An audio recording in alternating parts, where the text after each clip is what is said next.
था। उसके दो बेटे थे, एक का नाम राधे और दूसरे का नाम श्याम था। परिवार की सारी पूंजी थी एक गाय, जिसका दूध बेचकर दोनों कुछ कमाते थे। कोई खेत खलिहान तो था नहीं। राधे तो पिता भक्त और सही राह पर चलने वाला था, लेकिन श्याम आवारा किस्म का लड़का था जो पिता की किसी भी बात की परवाह नहीं करता था। एक दिन श्याम ने अपने पिता से बंटवारा करने की बात कही, क्योंकि उसको सिर्फ बंटवारा ही करना था, और राधे दंग रह गया। वो सुन रहा था सबकी बातें। उन्होंने अपने दोनों बेटों को अपने सामने बैठाया और पूछा कि गाय तो एक है, कैसे बंटवारा होगा तुम दोनों में। राधे तो सीधा सा लड़का था, वो चुप रहा। लेकिन श्याम बहुत ही चालाक था। वो बोल पड़ा, गाय के आगे का भाग राधे का और पीछे का भाग मेरा है, क्योंकि उसका दिमाग बहुत ज़्यादा बेईमानी में चलता था। राधे और पिता चुपचाप मान गए। श्याम बहुत खुश हुआ ये सोचकर कि कैसे अपने भाई को उल्लू बना दिया है मैंने। मेरे भाई के अंदर उतना दिमाग नहीं है। बंटवारे के अनुसार अगले दिन से राधे सारा दिन गाय को चारा खिलाता, क्योंकि अगला भाग उसका, और श्याम जो है वो पिछले भाग का मालिक था। मालिक होने की वजह से उस गाय का दूध दोहता और बाजार में बेच देता। महीने भर से चल रहा था ये सब कि वो दूध लाता और लगा के बाजार में बेच देता।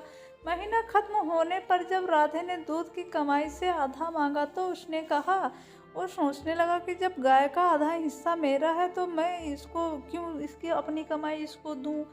काहे का आधा हिस्सा, काहे का आधा पैसा, आपका कौन सा पैसा मेरे पास है। गाय का पिछला भाग मेरा है, उसमें तुम्हारा कैसे अधिकार है। उसमें जो कमाई होगी वो सिर्फ मेरी होगी। बेचारा राधे मायूस हो गया। अगले दिन सुबह जब राधे गाय को चारा खिला रहा था तो उसके पिता ने उसके कान में कुछ कहा और उसने सुना, थोड़ा मुस्कुरा पड़ा और बोला, चलो ठीक है, सोचता हूँ, क्योंकि वो मेरा भाई है इसलिए गलत नहीं सोच सकता। कुछ देर बाद श्याम बाल्टी ले गया गाय के पास और दूध दोहने लगा, तो राधे ने जोर से गाय के मुंह पर थप्पड़ मार मार कर उसको बहुत ज़्यादा परेशान कर दिया और उसकी पिछली टांगों से श्याम को लात मार दी। वो आगे मारता तो गाय पीछे की टांग से उसको लात मारती। लात लगाने से राधे को चोट लग गई और साथ में सारा दूध भी बिखर गया। श्याम चिल्ला उठा, अबे राधे, तू क्या पागल हो गया है क्या। तब राधे ने जवाब दिया, अरे श्याम, गाय का अगला भाग मेरा है ना, इसमें मेरी क्या गलती है। मैं जो चाहूँ वो करूँ, इसमें तुम्हारा कोई अधिकार नहीं है। ये जवाब सुनकर श्याम शर्मिंदा हो गया।